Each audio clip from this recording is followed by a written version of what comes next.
Okay, so we are live again. Open discussion, episode number 336 of the Jeet Kune dialogues. So let's see what happens now. On my end, it looks like we are streaming to both the YouTube and Facebook. So you guys let me know if you're catching this or not. I will hang out for a few seconds and see. Okay. All right. Simon says we're good on Facebook. And all right. Now, what about okay, Facebook is live. All right. So I don't know if you guys are able to go see if we're on the YouTube as well. See, I still don't have that kind of ability, right? For the amount of time that I spend on the internet, right? I should know how. Bill Sang probably knows how to do all this stuff, even though I don't think he spends as much time on the internet as I do. But I should know how to like switch between YouTube and Facebook and what have you.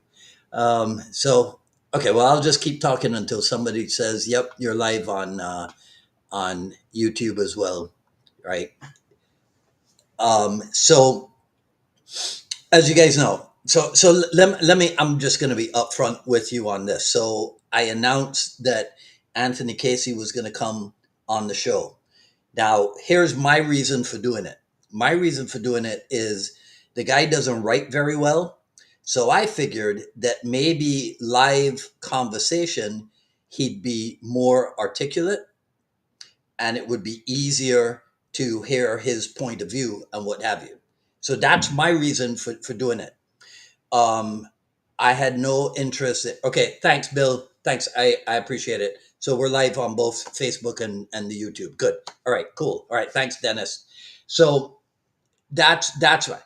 I even if I think that somebody is I want to be generous here. Even if I think that somebody is not they're not like the smartest person, they don't appear to be the smartest person. I'm not one to cancel you out 100%, at least not publicly. Right. So I'm willing to let Anthony come on the show and tell us all why our approach to Jeet Kune Do, if he thinks it's wrong, come and tell us why it's wrong. Now, some people immediately said, including the guy George Winstable, who from all reports is a fake name with a fake profile.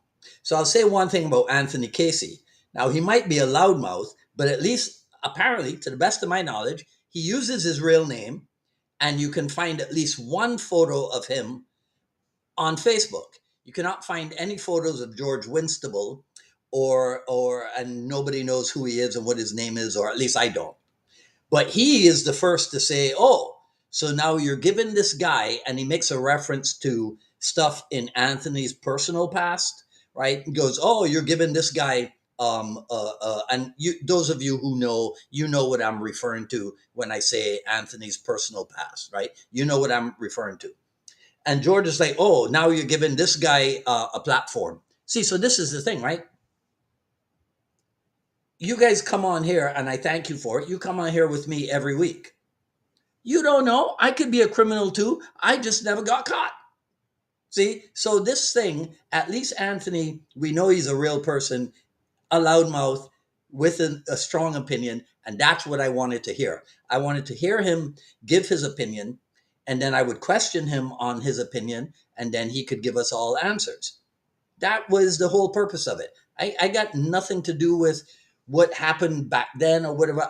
I'm interested in the Jeet Kune Do side of it. That's it. Okay. So enough about that. Um, so open discussion. So whatever you guys want to talk about, if you've got, it doesn't have to be a question for me, but you could just bring up a topic, and I'll do my best to moderate and give my answers as well. And And then if somebody in the comments answers, then I'll try to put their comment up on the screen, and we'll have a jolly good time doing that. So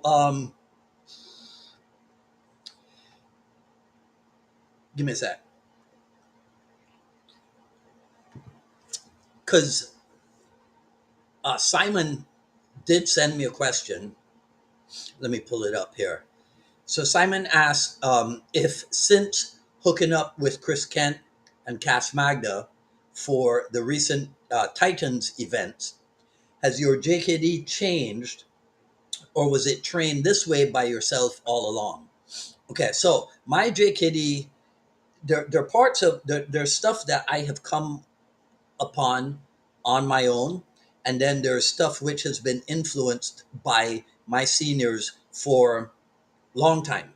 Okay, so for example, um, Cass Magda and I have been friends since, well, we haven't been friends since day one, but I've known him since day one. My first day with Inisano was my first day with Cass because he was Inisano's assistant. So I have always been influenced by his approach. And Titans grew out of Ron Reagan and me going to an event at Cass's and then talking about Titans, because remember, we did Titans 3 and 4. Uh, 1 and 2 were done at Cass's school. So we were like, hey, we could bring this stuff to Miami and get people, make it a more public event, because it was kind of a private, semi-private, I guess, event at Cass's school. So we wanted to do that, right? Okay, so um, Chris has been an influence as well ever since. I don't have. Wait, where is it? So, oh, I know where it is. Ronnie Reagan has it because I took it up. Because okay, so let me explain this to you. My Mondays and Fridays. On my Mondays and Fridays, I spend about two hours commuting up to Broward County to hang out and train with Ronnie Reagan. So I make use of that train commute because I don't drive. I make use of that train commute. And I think I've shown you guys this before. When I'm doing that, this is where I will make notes for stuff, whether it's notes for an episode of the dialogues or an issue of the broadcast. So I do that. In recent times, I'll show you here, with the exception of the Jeet Kune kickboxing book, right? Because Ronnie has that. So for the past few weeks, this is what I've been using on the commute. So I've been reading Craig Ballantyne's Dark Side of Discipline, um, Terry Tom's Arsenal of Self Defense, and Tim Tackett's Essential Jeet Kune Do, right? But Ronnie has the kickboxing book. So what I find is that going back through those JKD books from time to time can inspire you to take another look at what you are doing. Because, see, I don't know about you, but sometimes, right? Sometimes when I go back to these books, I swear I see stuff that I didn't see that before. I didn't read that before. So now it can have a minor or major influence on what it is that you're doing. So, in terms of Cass and Chris, um, I've spent more time with Cass than I have with Chris, but Chris was an early influence because of the books, right? The Jeet Kune Do A to Z, the 2 volume series, um, the kickboxing book with Tackett, and the Jeet Kune Do textbook also with Tackett. So a lot of information I have gleaned from those sources. So in terms of my JKD changing specifically as a result of Titans, no.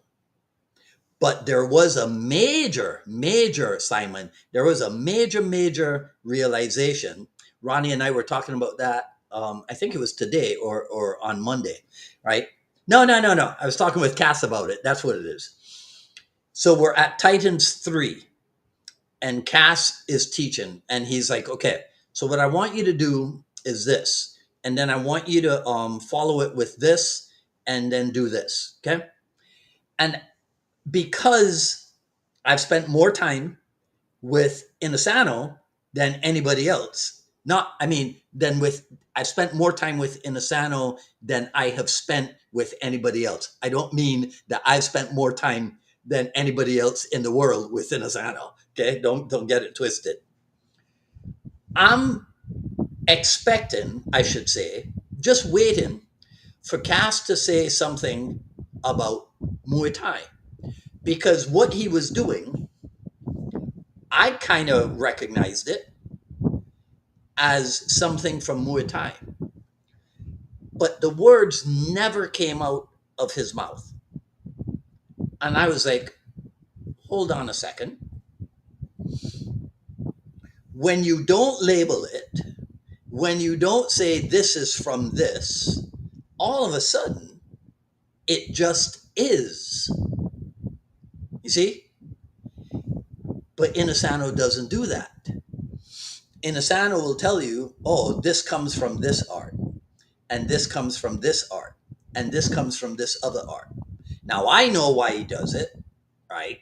This is something that I have discussed with my seniors, I have discussed with my juniors, I have discussed with my training partners, I have discussed with my students, I have discussed with my private clients. I know why Inasano does it. It's because one of his big uh, priorities, maybe, right, is, or big messaging, is that there is a connection between all the martial art methods, right? And so he's always on a mission to show how things can blend, something from this art can blend with this other art or what have you. So that's like his big mission, to be the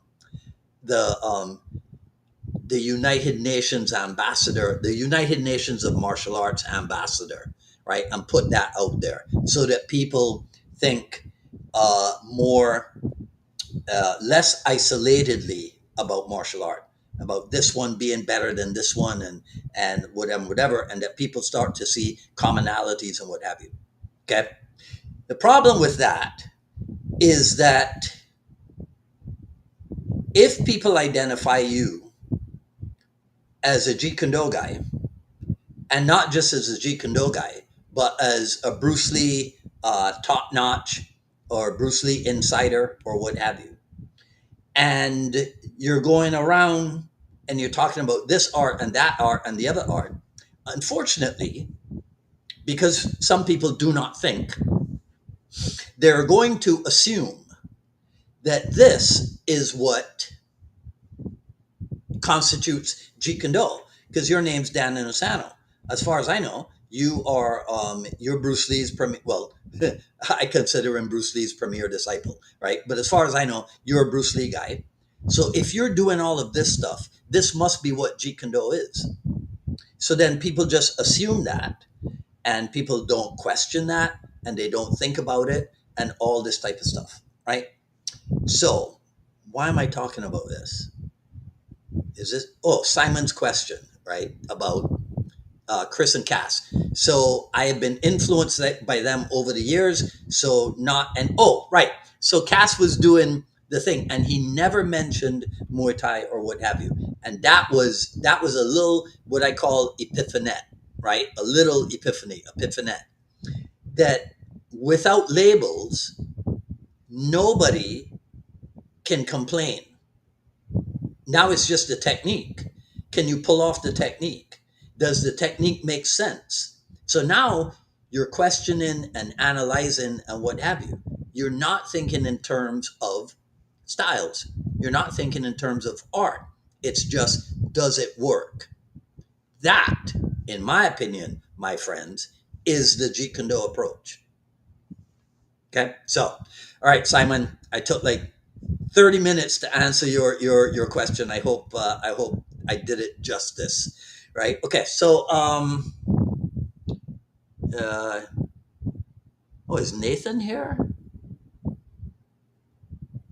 There he is, Marinone. He's probably. Hey, Nathan, your role as fall guy with Greg Pichardo is being seriously challenged by Michael Dwyer. I'm just kidding.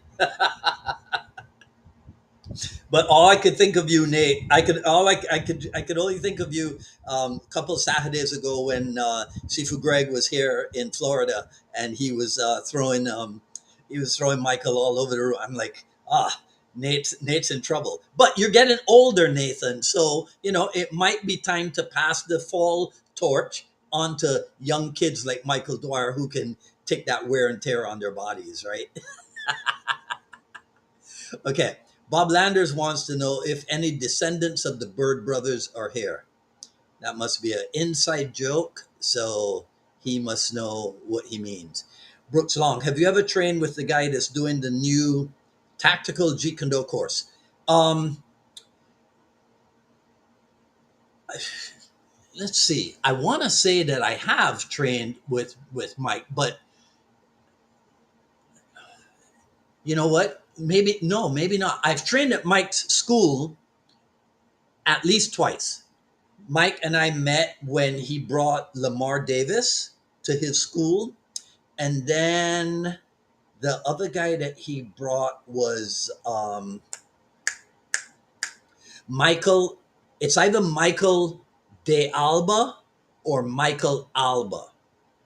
And I think he was a knife fighting guy, not a Kali guy. What was his art?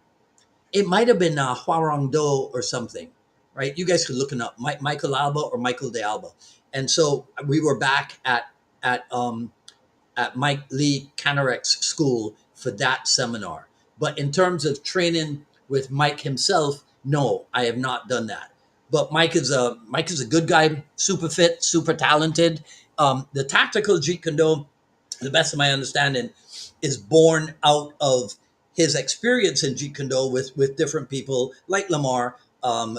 Definitely the Joe Lewis, his Joe Lewis connection, which kind of like a Jerry Beasley connection too as well. So I guess it's kind of like there's a Jeet Kune Do thing inside of the Joe Lewis fighting system. Then so tactical Jeet Kune Do is based on something like that.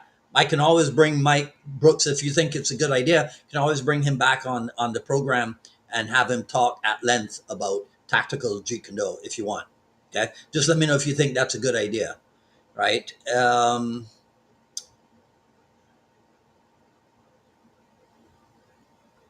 Bob Landers wants to know what's up with Oakland being the fighting school, fact or fiction. Um, so that is a term that I've heard. Um, Bob, you're a better historian of Jeet Kune Do than I am. Um, I think one reason why it could have gained the moniker of the fighting school, right? When I think about it, could be that this is where the phrase scientific self defense, right, kind of originated, again, to the best of my knowledge. Um, could also be because it was in Oakland that the Wong Jack Man thing happened, and then the emphasis, Bruce Lee's emphasis was a little bit more now oriented towards, like, let's say, more combat realism. So that could be a reason why. But yeah, was it a fighting school? I mean, if you're training with Bruce Lee, you're going to be fighting in some shape or form, even if it was Oakland. So, was it the fighting school? Yeah, I don't think it's fictional at all. I think there is a fact that there was fighting going on, right? Okay, so Nate's probably gone by now. It says he's not on Facebook as much. right? So he clicked on it. Okay. All right. So we'll talk about him some more behind his back, right? Will the Titans evolve to the Justice League of JKD? I don't know, Bob. Put it in the comments further on and I'll get back to it. I don't know what you mean by the Justice League of JKD. Simply because, again, I'm aware of the term Justice League, but I don't know what that is. I know it exists. I know it has something to do with, is that the Avengers or something, right? So explain to me what you mean about the Justice League. Uh, Wilfred says, has the influence of BJJ in the Inasano Academy approach happened at the same time or after Chuck Norris brought the Gracies to the US? Okay, so I am not sure. I am not sure when Chuck Norris brought the Gracies to the US. I wasn't even aware that Chuck Norris brought the Gracies to the US. Simply because I know that Chuck Norris, that would be interesting if he brought the Gracies, but then he trained under Carlos Machado. Because as far as I know, again, as far as I know, remember, I don't know. I might talk a lot, but that doesn't mean that I know everything. Right. So that would be interesting if Chuck Norris brought the Gracies to the US, but didn't train with them, trained with Carlos Machado instead. Now, in terms of the Gracies and BJJ at the Inasano Academy, again, never having lived in California, I can't tell you exactly when BJJ started being offered at the Inasano Academy. I don't remember. But I know that as far back as, I want to say 1986, um, in Horian Gracie's garage, that's where some members of the JKD clan were introduced to BJJ. In fact, let me look something up.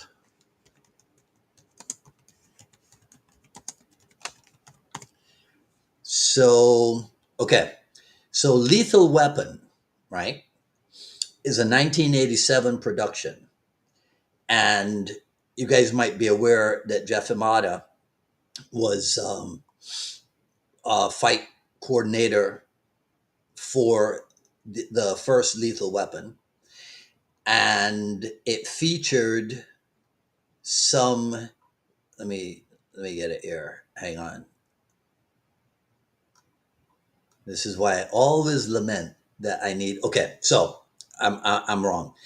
Jeff was not the coordinator. The coordinator was Bobby Bass. Now, if you know anything about Bobby Bass and what his connection is with the the Inosano clan, right? You'll know that Bobby Bass was a friend of Inosano's, and Bobby Bass brought him onto Sharky's machine back in what, 82 or whatever. So Bobby Bass is there, Jeff is there. They feature some stuff from BJJ, and also what was the other thing? Jailhouse Rock, I think, was also featured in that. So long story short, I'm thinking that I'm right about the 1986 thing with JKD clan members spending time with Horion Gracie in his garage at the time. So I don't know when Chuck Norris brought the Gracies, or if it was the Gracies or the Machados that he brought to the U.S. I don't know. I don't have the inside scoop on any of that. But and then Bill, you said the influence of BJJ in the Inasano Academy. So in terms of influencing, see, in 1986 at the Inasano Academy, I don't recall there being a BJJ class as yet, right? I think that the BJJ offerings probably happened a lot later than that. I'm trying to think if there was even a BJJ class at the um, the Manchester school, because I don't remember there being a BJJ class on Glencoe. And then from Glencoe, they moved to Manchester. And I don't remember there being, because Manchester was where Yuri Nakamura's, where Eric Paulson CSW, or Yuri Nakamura's shoot wrestling and Eric Paulson CSW classes. So I don't remember there being a BJJ class there. I think the BJJ classes started after Manchester back to Beach Avenue. But again, this is I'm just doing that from memory and from a little bit of knowledge and what have you, right? So I don't know if it happened at the same time. Long answer to a simple question, right? Coast says, is that the same with the Tao? Every time you pick it up, something new, or it just jumps out at you, do something that you covered or practice. Yes, that happens with the Tao of Jeet Kune Do, um, as well, for sure. Um, in fact, on Wednesday, Coast, I was talking about it. I was talking about it occurred to me on the fly. It had something to do with the fact that in later editions of the Tao, they added chapters which were contributions from people who, from JKD people. And I think the reason why I was talking about that was because I was talking about on Wednesday, I was talking about whether or not there's anything left to simplify, or did Bruce Lee do all the work? Well, if you've heard me say anything, I don't think that Bruce Lee cannot do all the work for other people. He can only do the work for himself. So Bruce Lee might have pointed JKD people in particular directions. He may have left guidelines or what have you, but then you still got to go do it yourself. And so, because Jeet Kune Do is an unfinished process, okay, it's not even a product, but an unfinished process, right? Um, it's up to the descendants of Bruce Lee to take it forward. So I think that the additional chapters in later editions of the Tao of Jeet Kune Do highlight just that fact, again, fact, in my opinion, that it's up to the descendants, it's up to the Bruce Lee followers to, I'll use the word add to what was there, right? So, and I'll tell you why, okay? So, in this book, right, great book, but in this book, there is nothing about grappling. We know that Bruce Lee had some ability in grappling, even if it was theatrical, right? But he had some understanding. We know that he made notes on grappling. I don't think that had Bruce Lee lived, that he would never have he would never have looked into grappling. Now, that's where I stop. I don't say, oh, he definitely would have trained with the Gracies or whatever, because that's presentism. The Gracies were not a factor, were not a feature in the late 60s, early 70s when Bruce Lee was around. So you can't take something from 1993, right, the start of a phenomenon called BJJ, right, and add it 20 years or more before and say, oh, that's what would happen. I don't do it that way. Okay. But I think that outside of Gracie's or whatever, I think Bruce Lee, that all indications are that grappling was the thing. I mean, why spend the time tracing or making drawings, right, in a chapter called Studies on Judo, Jiu-Jitsu, and Aikido? Why even have a couple drawings that, upon investigation, appear to me to have been taken from Drager and Chambers' book on Penjak Silat? So at some point, Bruce Lee came across stuff about grappling and had an idea. That to me could substantiate the belief that had he lived, he might have delved into it. But I don't know. I wasn't there. Bruce Lee and I were not like good friends or anything. Okay. Um, Brooks is asking Bill saying if um, Chuck Norris brought the Gracies or if he was just a promoter, right? Ray Destro wants to know what was the real reason that Anthony canceled. So, okay, so let's say he hasn't canceled, but he postponed. Again, a misunderstanding on my part, because he says that he said 4 weeks, not today, but 4 weeks from now. I have no recollection of that. Okay. So, but if he says that that was what he meant, then I'll go with that. I'll take the blame. It was my fault. I jumped the gun. Okay. And, but I would still love, I mean, we'll see what happens in 4 weeks, but I still want him to come on the show because I want him to have a chance vocally, not escritorially, no, scripturally, whatever the word is, right? Okay. Uh, I want him to be able to verbalize, okay, his opinions, what's the origin of his opinions and all that stuff for all of us to see and hear. That's it. I just want to give him a chance to do that. Okay. All right. Bob Landers, the United Nations of Third World Tribal Arts. Yes, Bob.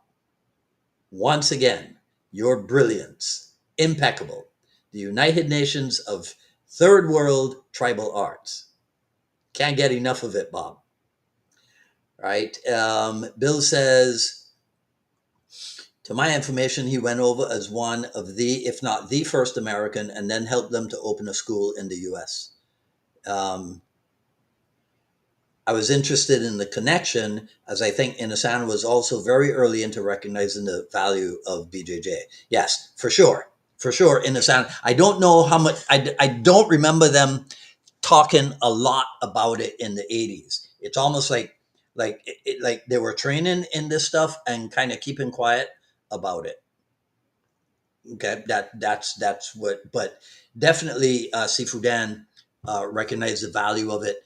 And then I guess when they moved, when they by the time they moved, now I'm thinking about this, Bill. By the time they moved to the Beach Avenue School, things definitely changed because in Manchester, right? So Manchester had mats, but it was essentially the concrete floor. They had mats for the shoot wrestling class and what have you, and they had a ring, so you could do your grappling stuff in the ring and what have you. But when they moved to the Beach Avenue School, things changed because now it was no longer concrete floor.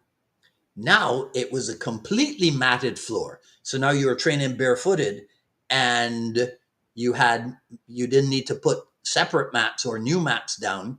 You had mats and BJJ. That's when I think maybe I don't know if it was John Jack Machado who started teaching there first, but then there was a class. And now there still is a class, but I think it's taught by Ray, oh gosh, on shoot, I can't remember the name of the guy. Maybe Ronnie remembers the name of the guy. But now they have their own BJJ class and what have you, right?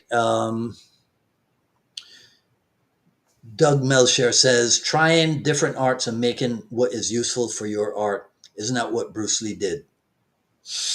Um, this thing about Bruce Lee and different arts and what have you. Okay. Um, Bruce Lee Dan Inosanto has because his approach is different.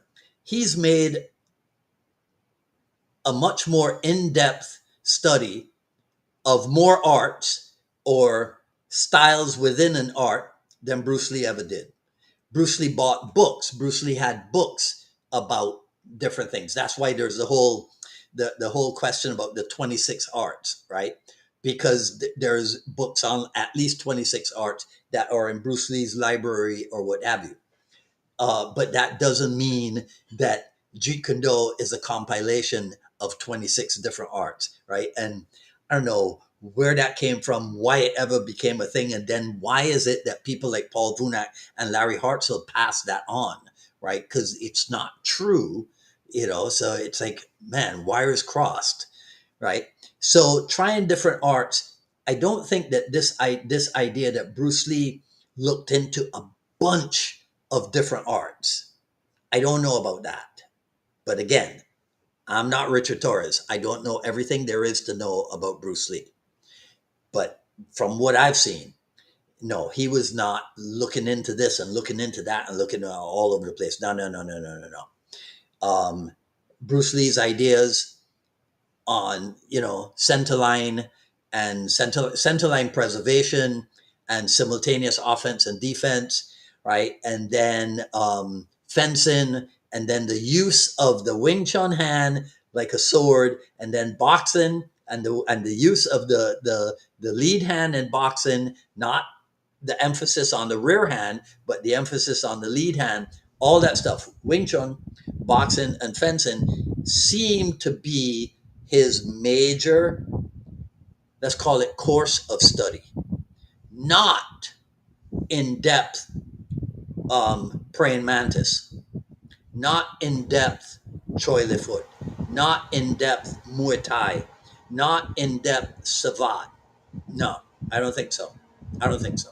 But again, I'm not the best Bruce Lee historian that there is. But the idea, Douglas, the idea of being active minded, okay, what some people call open minded, the idea of being active minded and staying open to the possibility that you can pull stuff from elsewhere, from anywhere, reflected in that line in Way of the Dragon. If it can help you to defend yourself, then it doesn't even matter. I'm paraphrasing. It doesn't even matter if it is um, Japanese karate, right? You could study it. Okay. So Zane Isaacs, my good friend, says, I enjoy finding common tactics and movements in different arts, but I maintain that there is most often a most effective and efficient way to do the thing. It generally comes from a sport system because that crap has to work no matter what. No matter that crap has to work no matter what it looks like or where it's from. Um, yeah, and that's why, Zane, as you well know, the the refrain that, oh, Jeet Kune Do is not a sport. So why are you guys talking about sport? And when in the same breath that you're talking about Jeet Kune Do, well, I don't know. Maybe because the martial art athletes are athletes. They're some of the best conditioned, the most highly conditioned people, and they put it on the line because, like Zane just said, it has to work. So these are guys who are involved in what? Testing out to see what works. What was Bruce Lee interested in? Was Bruce Lee interested in testing it out to see if it worked? How did Bruce Lee train to test it out and see if it worked? Wasn't it competitively? I'm not talking about an arranged competition. But if you glove up and I glove up and we go at each other to test it out, to put it under pressure, as Mark Black loves to say, that is very, very similar to two guys in a ring, amateur, competitive, or whatever. But that's very, very similar to two guys going at each other. So I don't understand this whole thing. Oh, it's not a sport. You can't talk about sport if you're talking about Jeet Kune Do. No, man. There's crossover. There's definitely crossover, right? So yeah, and then what did Bruce Lee say in the Hong Kong interview? Until they have 3 arms and 4 legs, or 4 legs and 3 arms, or whatever it is that he said. Um, there's only so many ways that the human body can move. So yeah. So you're telling me that wrestlers are not going to find something in common with judokas, and then judokas and wrestlers are not going to find something in common with jiu-jitsu people, and then none of them will benefit, and then they won't benefit from looking at sambo. They won't benefit from looking at what they call it, Sui Shao or what have you, right? I mean, come on, come on. Okay. So then if we look at kicking, you tell me, oh, a Muay Thai, Muay Thai kicking, what's the point in looking at Savat?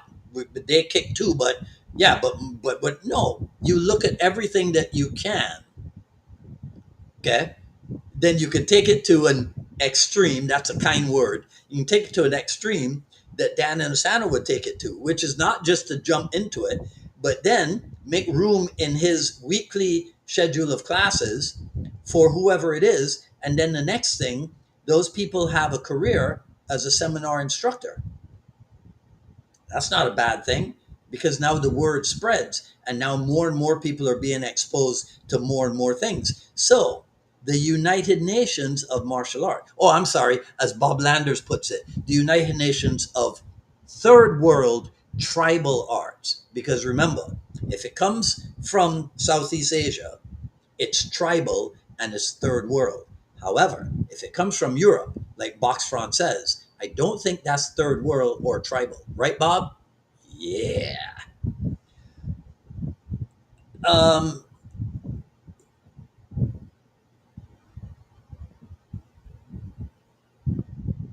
Brooke says, I didn't know that. Vunak states that he is the one to introduce the Gracies to the Inasano Academy. I don't know. I don't know if that's true or not. Um, Bob Landers, once again, is Lamar a JKD Titan?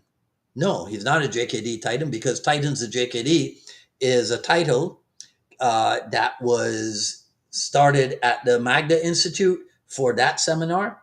And then Ronnie Reagan and I adopted the use of that Titans of JKD to continue the seminars here in Miami. And by the way, just so you guys know, Titans of JKD 5 will be February, I think it's the 6th and 7th, or he sent the first weekend in February 2026. So mark your calendars and book your flights starting now. Okay. And Ronnie will kill me because I told him last week that I would put up something by the end of this week. But it's only Friday, Ronnie. Right. Okay. So Titans of JKD 5 in Miami next year. So no, Lamar is not a Titan because he's not part of that seminar series. Um, Brooks and Bill are still talking about Chuck Norris and bringing them to the U.S. and had them very early on at United Fighting Arts in the 1980s, right? And then Nathan says Mike can be the fall guy for Greg Pichardo. Yes, yes, yes. Okay. Brooks says yes. Invite him, please. Oh, Mike Lee Kanarek. Okay, cool. Right. Bob Lander says that Jerry Beasley was one of the three JKD problem childs. Okay, so Bob, yeah, Bob Childs is a surname, right? There used to be a martial art business consultant named Lee Childs. So, but that's without an apostrophe.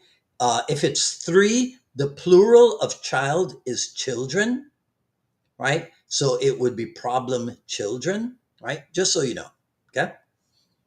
Um, Alex, you can't be this cryptic. Why though? I don't know what that refers to. Um, Simon says, "Thank you for taking my question." Oh, always, Simon. You always have the best questions, right? Okay, Bob Landers. Once again, I always interpreted that they were fighters as opposed to non-fighters, etc. Of Seattle and L.A. Oh, Oakland, the fighting school. Well, then, okay. So wait. So what happened to Larry Hartsell's reputation? The reputation of Larry Hartsell as being a bruiser, the reputation of Bob Bremer as being the guy that what do they call it, Bruce Lee's enforcer or what have you. So I don't think that you can say that nobody was fighting in the LA school or that they weren't fighters. And then what about, right? So now Seattle, I don't know that much about.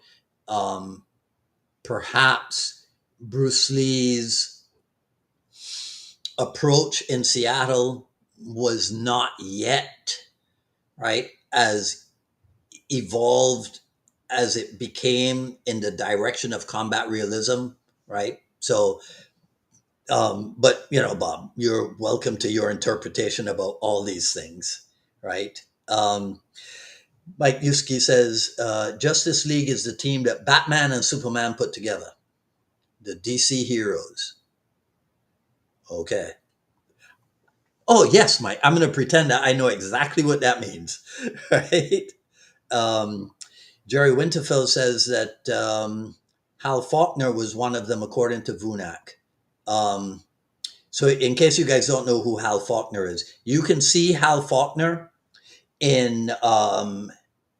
He's part of the team that participated in Hartzell and Tackett's entry, entry, Trappin' Grappling 2 volumes, right? And Hal Faulkner, yeah, definitely went on to run a BJJ school and what have you, right?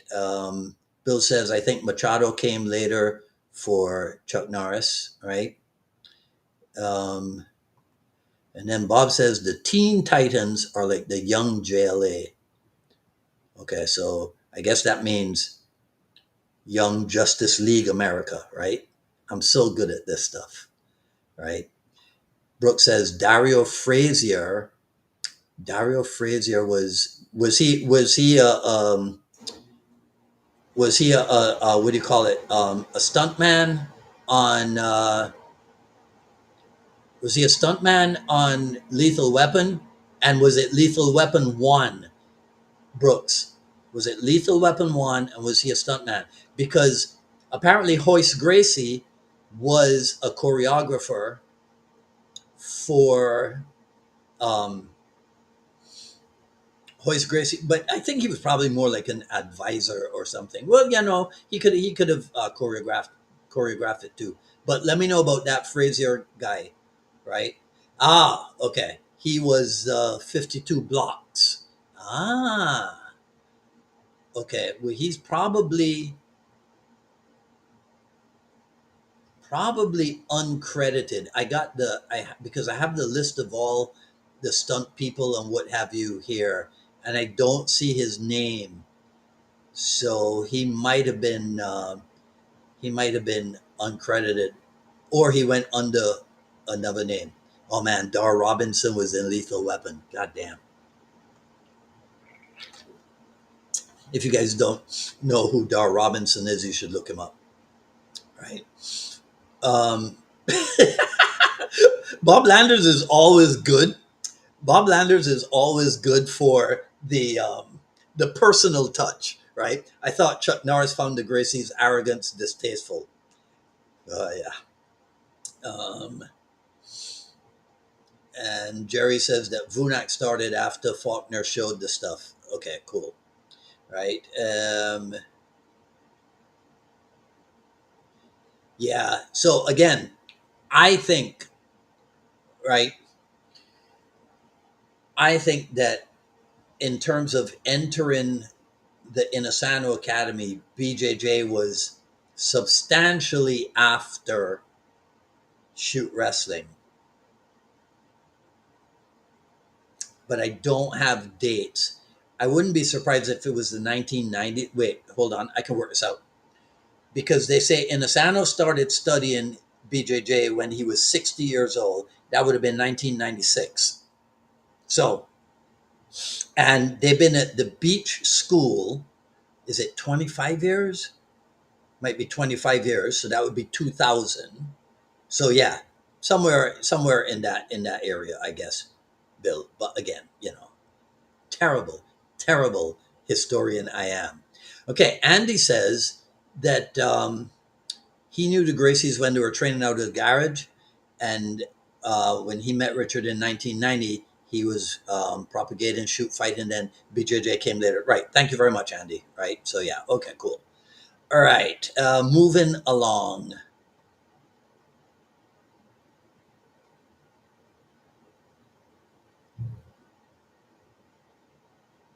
Okay. Um, there we go, Ronnie Reagan. Titans 2006, Miami Hilton Blue Lagoon. February 7th and 8th, right? PSA. Thank you very much, sir. Right? Um, Alex Hausman says, it was weird. I was discussing BJJ. You know what, Alex, since you're in touch with Sifu Basman, remind him that on your recommendation, I requested that he come on the show and he never got back to me. So if you're in touch with him, if you could just remind him of that, right? And then let's see what we can do um, about it. Okay.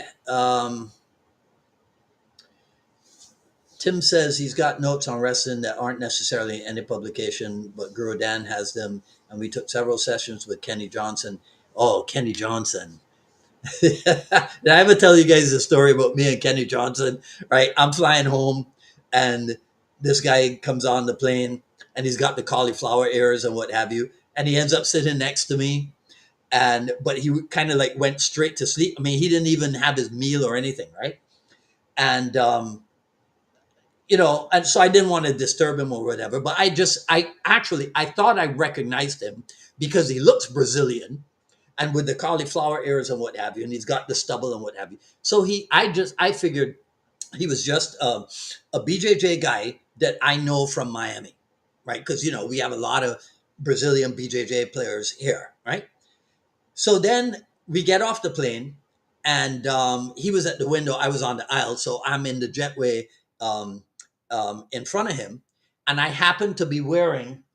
I don't have it here. I happen to be wearing a Cas Magda hoodie, so the back of it has Cass's fighting cock logo, and it says Kali Eskrima. So then Kenny says something to me about, oh, you do that Kali stuff.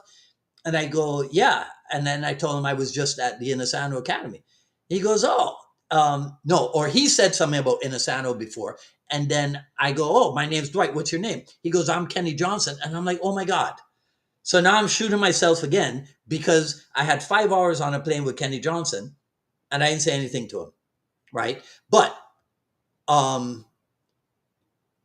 it was around that time or very shortly thereafter. It was either very shortly before or very shortly thereafter that Brooks Long had suggested to me that I open up the spectrum, right?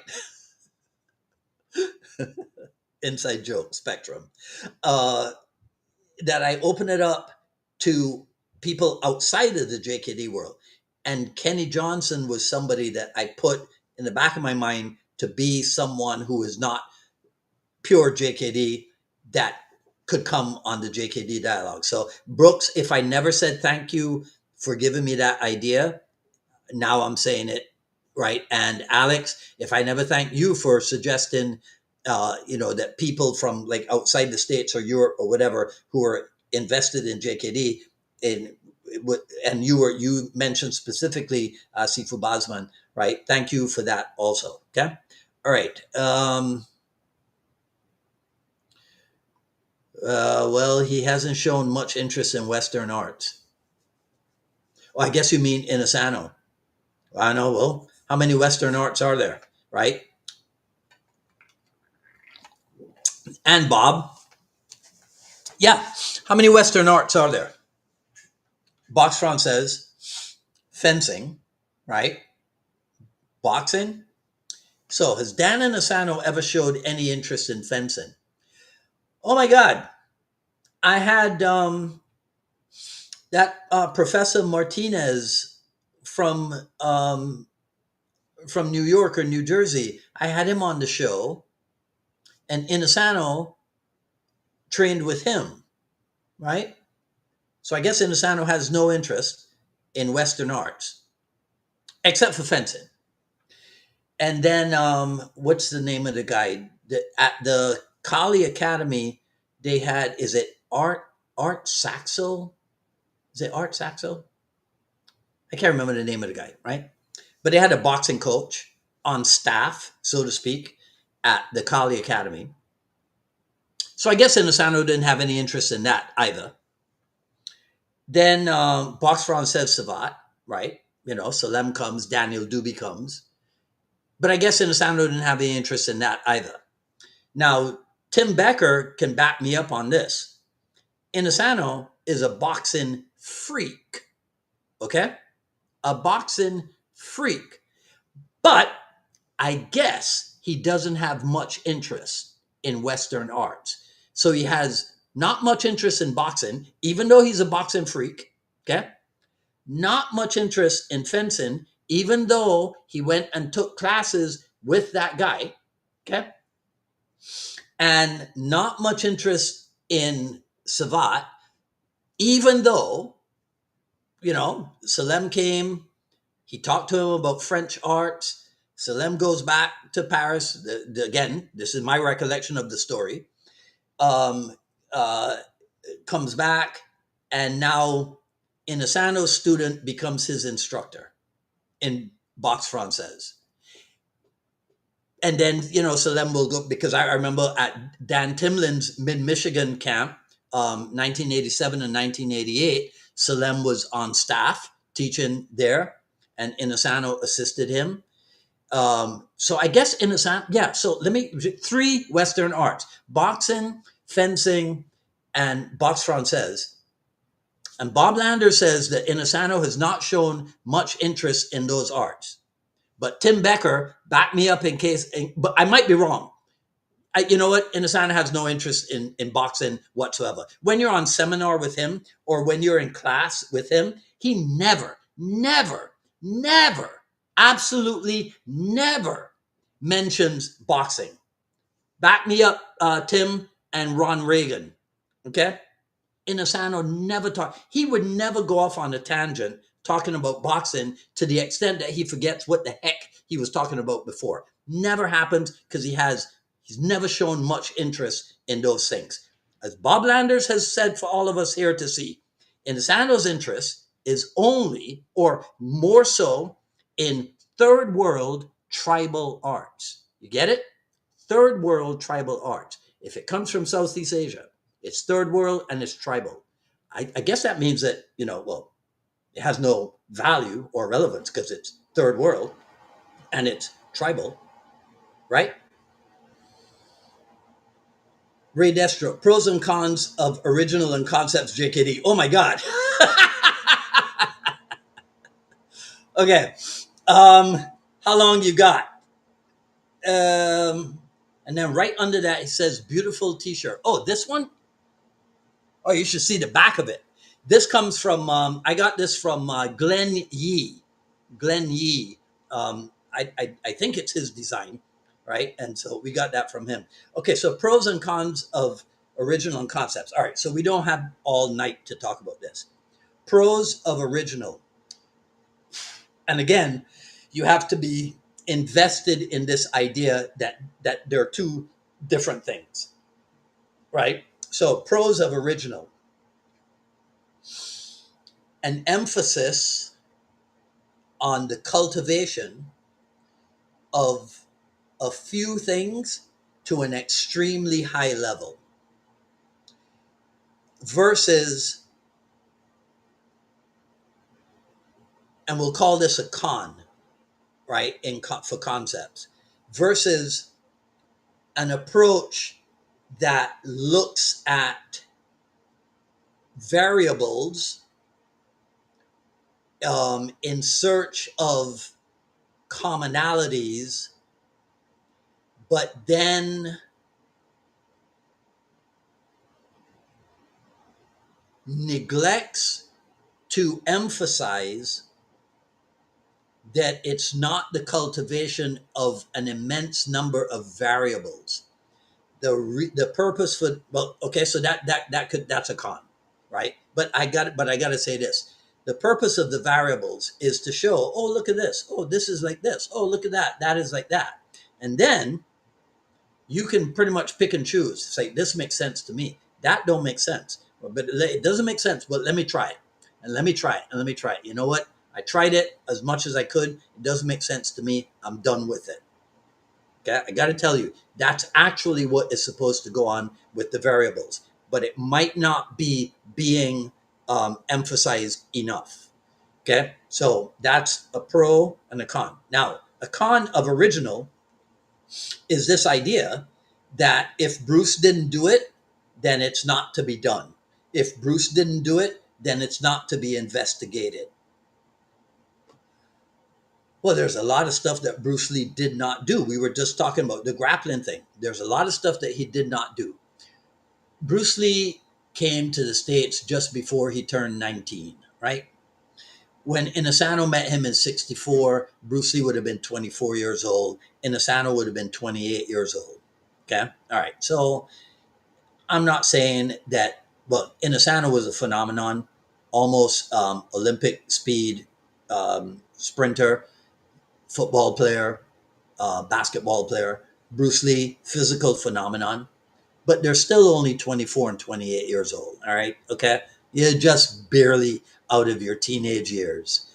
Um, so Ronnie and I were talking about this earlier today. The idea, sometimes we romanticize our heroes into these larger than life figures, and that might not be doing them justice. Okay, might not be doing them justice.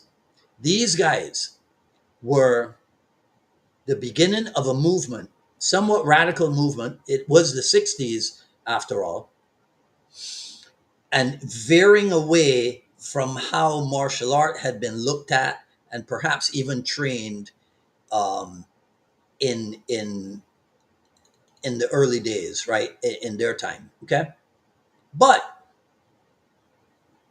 that doesn't mean that if Bruce Lee said, "Well, Jeet Kune Do, it's simple, it's direct, it's non-classical," that doesn't mean that you're supposed to go, "Oh well, classical karate, get rid of it." Even though Bruce Lee said, "Liberate yourself from classical karate," right?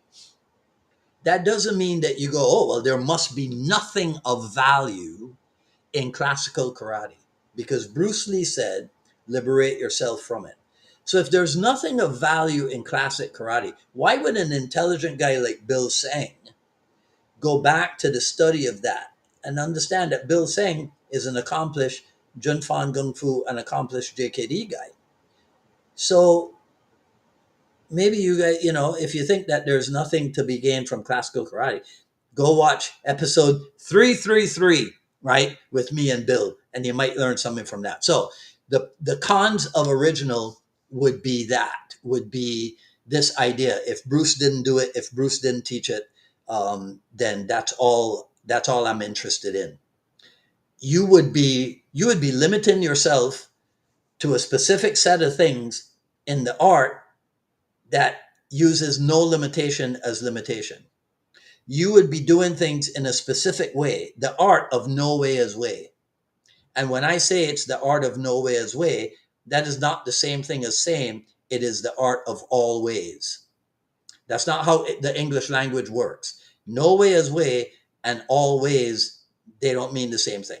Okay, just in case, right? So that's short answer for that very what could be a very convoluted question, right? Dan Insano was part of a group of people who vouched for some of the Gracies and the Machados for all of their immigration paperwork. Okay. All right, cool. Yes. All right. Um, Jay Zabalos was first, says EJJ, BJJ instructor at Insano Academy. Didn't work out. Gary Padilla. Okay, Tim, don't tell Gary Padilla that I always confuse him with Ray Rosales for some reason, right? For some reason, I always confuse Gary Padilla and Ray Rosales, but don't tell him that, right? I'm going to make an effort to remember, right, his name next time I see him, okay? All right. Then get Richard on the show. Richard who, right? Okay, Jeet Kune Do bouncer. Who's the most experienced Jeet Kune Do instructor in the Oakland, California era? The most experienced JKD instructor in the Oakland era. Well, there was only one. There was only one person given instructor duties in the Oakland era, and that was James Lee. Now, if what you mean is who's the most experienced JKD instructor from, right? As in thereafter, from Oakland. Oakland didn't produce that many because James Lee never, um, I'll use the word certified anybody as an instructor out of Oakland. So I don't know. I know names from Oakland. Um, Felix Macias, Howard Williams, Greg Lon Lee. Was Patrick Strong out of Seattle or out of Oakland? Now I can't remember. But those are some names that with which I'm familiar. Um, but if the answer is who's the most experienced, then the most experienced is James Lee. And because he was pretty much the only one, right? Um, okay, Tim, man, Tim, this is a long comment. How am I supposed to read all this? His extensive library can prove that he did look into different arts. Um, I don't know why everyone is so afraid to say that he researched all kinds of different things, because he did. And that's according to Dan Inosanto. He always says that Bruce Lee was a consummate researcher. Larry Hartsell and Paul Vunart were both guys who were clearly into actual fighting. Okay. Philosophy that's right on the JKD symbol. Okay. Um, if anyone has a real problem with that, that's their problem. Okay. Right. Take that up with the people certified by Hartzell and Vu. Okay, Tim. We'll keep that in mind, right? Um,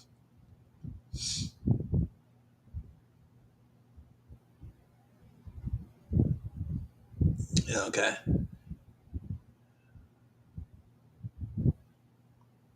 Alex Hausman says human martial arts won't change until we start fighting the aliens. I'm putting you up front when um,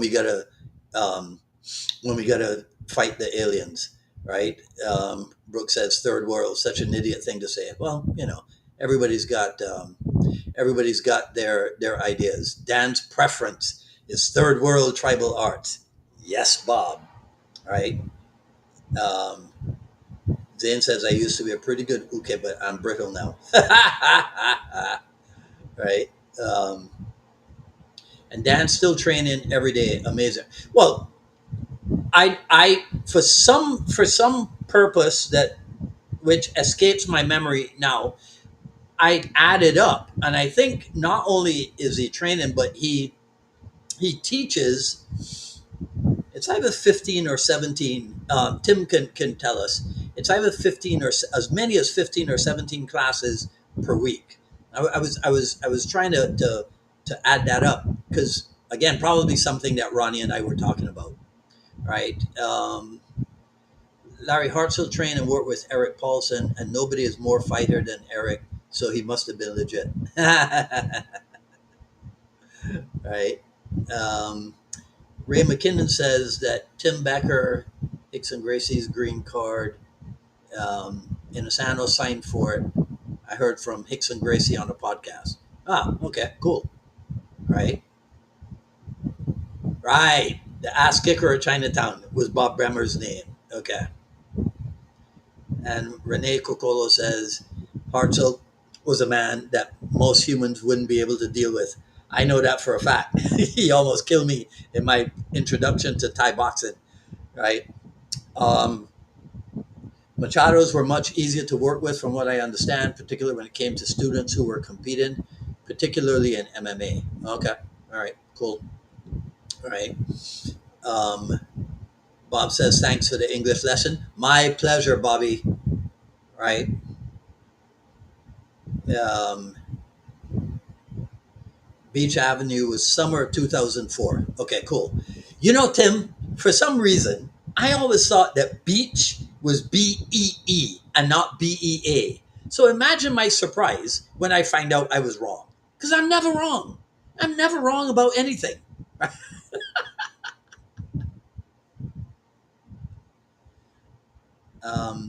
Hausman says he doesn't have a PC, just his phone. Well, so Alex, he can do the show from his phone because when I send the link, you can open up the link in the browser, Chrome or Safari browser on your phone. So he doesn't have to have a PC. Okay, right? Um, Bucky wants to know if I ever heard of Sifu Steve Golden. Yes, I have heard of Steve Golden and I've heard of Stephen Gold. And if you guys have any historical references for the Jeet Kune dialogues, you'll know what I'm talking about. Yes, yes, Bucky, I've heard of Steve Golden. Of course, Steve Golden was is an old timer from um, Chinatown because he was also a Kempo black belt, yeah, with Ed Parker. Okay,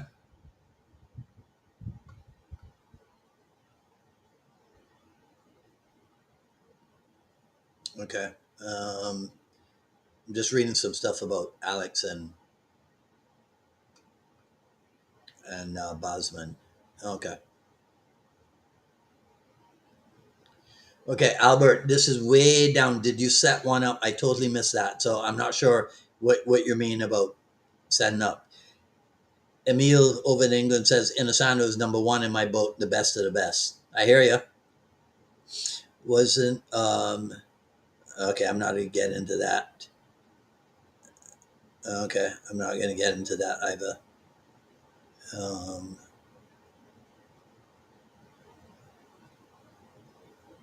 oh, okay. Oh, they weren't talking to me. All right. Billy says that Vunak started taking privates with Horian in June of '88. Okay, cool. All right. Uh,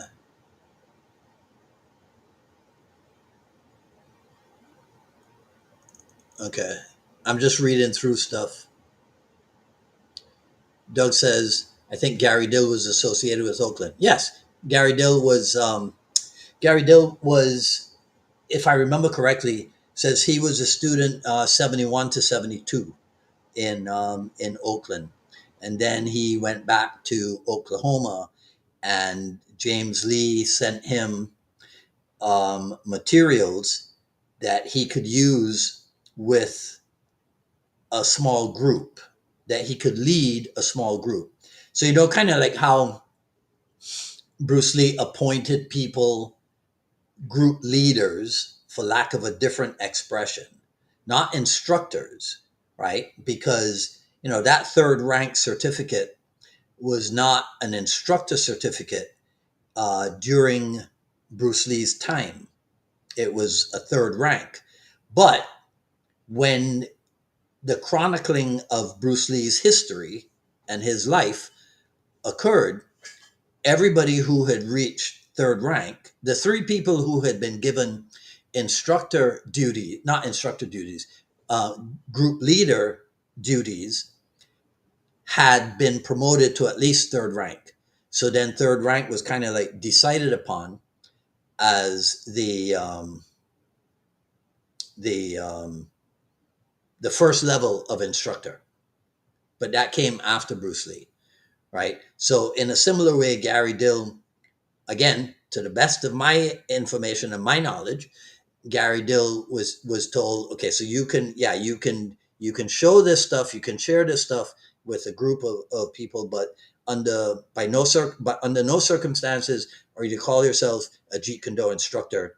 In fact, I think it even said, because you'll get me in trouble with my teacher if you do that, something like that, right? But yeah, Gary Dill is definitely out of Oakland, and Tim said, "Why is Tim to defend and like George W?" Oh, okay. I don't know. I don't know anything about defending George W. George W. He's a guy. You know, I forget what it is that ticked me off about him, and very often once I get ticked off about you, the only way to get off that shit list is to come on the show. Right? That's the only way. Okay. I'm very self serving in that way. Because Anthony Casey, right? In case you guys are not aware, Anthony Casey said one time, and he's the first and only person that I have ever kicked out of the I Love Jeet Kune Do group, right? Because again, that's not my group. I didn't start it. I was just asked to come on board as a moderator like 2 years after that group had started, right?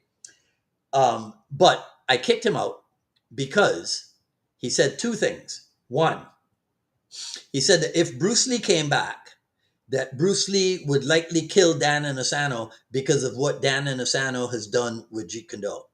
Okay? All right, well, that's not so bad. But then he says, if he ever met Dan Inosanto, he would spit in Inosanto's face. Right? And I was like, okay, Anthony, that's the line. You know how in the news they talk a lot about the line, the red line, and don't cross it or whatever. And so that's what he did. And I was like, that's a little bit too far.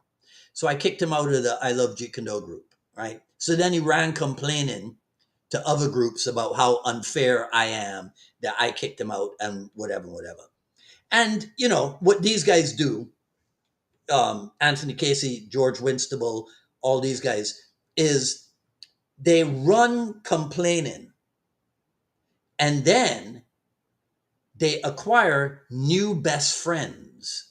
You see, because if somebody wants to say something about me, then what they'll do is they'll say it to one of those guys, right? So it's like, misery loving company and what have you.